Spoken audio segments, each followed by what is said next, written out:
waktu yang terus berlalu, dan bahaya yang akan datang. Dalam ajaran Buddha, waktu tidak pernah dipandang sebagai sesuatu yang netral atau pasif. Waktu adalah perubahan itu sendiri, arus kemunculan dan kelenyapan dari fenomena jasmani dan batin. Segala yang muncul pasti berubah, dan apa yang berubah pasti berlalu. Inilah hukum anicca, ketidakkekalan yang bekerja tanpa henti dalam kehidupan setiap makhluk. Pepatah Buddhis mengatakan bahwa waktu melahap semua makhluk, bahkan melahap dirinya sendiri. Ungkapan ini bukan sekedar pernyataan filosofis, melainkan peringatan yang membangunkan. Tidak ada kondisi yang bisa kita andalkan selamanya. Usia muda, kesehatan, kedamaian, kelimpahan, bahkan keharmonisan spiritual. Kesadaran akan anicca seharusnya melahirkan satu sikap batin penting. Apa mada, tidak lengah, tidak menunda, dan tidak menyia-nyiakan kesempatan yang sedang ada. Sang Buddha berulang kali menekankan bahwa masa lalu telah berlalu dan masa depan belum tiba. Satu-satunya waktu untuk berlatih, memperbaiki batin, dan menumbuhkan kebijaksanaan adalah saat ini. Pesan ini diperjelas secara sangat konkret dalam Anguttara Nikaya kelima, 78. Ketika Sang Buddha mengingatkan tentang 5 bahaya di masa depan. Bahaya-bahaya ini bukan untuk menakut-nakuti, melainkan untuk membangkitkan urgensi spiritual. Bahaya pertama, usia tua. Saat ini, tubuh masih kuat, pikiran masih relatif tajam. Namun ketika usia tua tiba, tubuh melemah, daya ingat menurun, dan konsentrasi menjadi lebih sulit. Apa yang sekarang terasa mudah bisa menjadi sangat berat. Karena itu, masa muda adalah modal berharga. Bukan untuk dilalaikan, tetapi digunakan untuk menanam kebijaksanaan sebelum kekuatan memudar. Bahaya kedua, penyakit. Kesehatan sering dianggap biasa selama ia ada. Padahal sakit bisa datang tiba-tiba, merampas kenyamanan tubuh dan kestabilan batin. Dalam keadaan sakit, latihan batin sering terganggu oleh rasa nyeri dan ketidaknyamanan.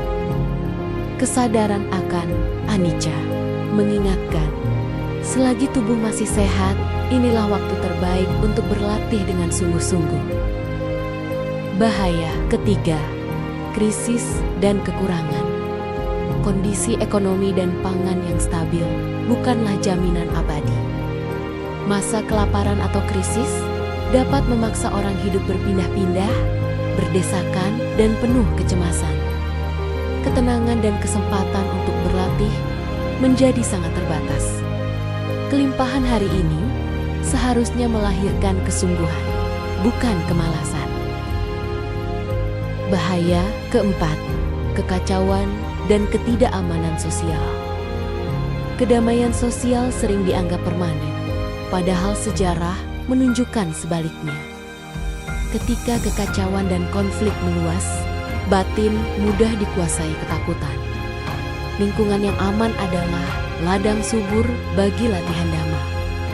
Selagi dunia relatif damai, jangan tunda pengembangan batin.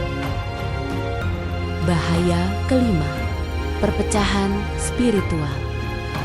Dalam lingkungan spiritual pun, keharmonisan tidak selalu abadi.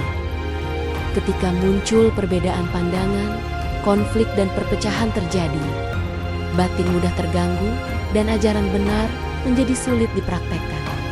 Kesempatan untuk belajar, berlatih, dan bertumbuh bersama bisa menyempit. Karena itu, masa keharmonisan adalah waktu emas untuk memperdalam praktik dan merealisasikan dhamma. Kelima bahaya ini bersumber dari satu kenyataan. Waktu atau kondisi selalu berubah. Kesempatan bisa lenyap kapan saja. Disinilah ajaran tentang anicca bertemu dengan praktik appamada. Menyadari ketidakkekalan bukan untuk membuat kita cemas, melainkan sebagai pembangkit keberanian untuk hidup dengan sadar dan penuh makna. Appamada berarti tidak menunggu datangnya penderitaan untuk mulai berlatih. Ia adalah kesadaran jernih bahwa kesempatan terbaik selalu berada di saat ini. Selagi muda, sehat, berkecukupan, aman, dan berada dalam lingkungan yang mendukung. Saat inilah benih kebijaksanaan paling mudah ditanam dan ditumbuhkan. Dengan demikian, waktu tak lagi menjadi musuh yang menggerogoti kehidupan, melainkan guru yang membangunkan. Setiap detik yang berlalu mengingatkan, latihan tidak bisa ditunda. Setiap perubahan mengajak kita untuk tidak lengah. Dan setiap hari yang masih bisa dijalani adalah undangan sunyi untuk lebih mendekat pada kebebasan batin. Pesan akhirnya sederhana, namun mendalam. Jangan menunggu masa sulit untuk mulai berlatih. Berlatihlah sekarang, sebelum waktu berlalu dan bahaya yang diperingatkan menjadi kenyataan.